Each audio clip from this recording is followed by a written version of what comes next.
But let me tell you, if they're not responding to you, it is. So when I was first alienated, and I hear this from a lot of grandparents, they stay quiet for a while because you're kind of in denial at first, like, oh, maybe she'll cool off, or maybe he'll call me after, a couple of months. It's not unusual that my son doesn't call me for 3 months. So you're hoping that this is not what's happening to you. But let me tell you, if they're not responding to you, it is. It's happening to you. So out of that, we hide in our embarrassment. It's embarrassing. How are you going to tell all of your friends, your colleagues, your coworkers that, oh yeah, my kid's not talking to me anymore? The first thing that comes to mind is, oh, what did you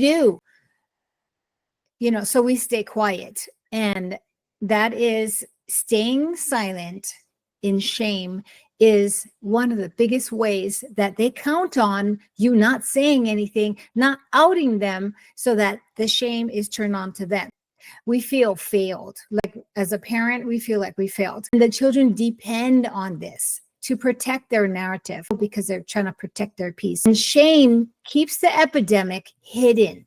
And we've been calling it an epidemic. We've been calling it a trend. Now we're calling it a social contagion because it is spreading like wildfire. So let me tell you, ladies and gentlemen, you staying quiet is helping this thing to stay in the dark and keeping it going.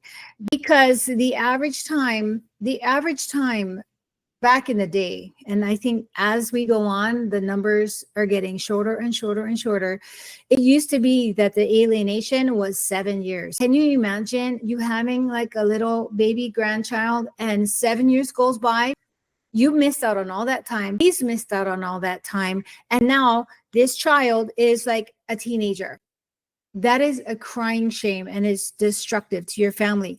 So we cannot let this keep going, right? So your silence, keeping quiet about it, is helping to keep this thing alive.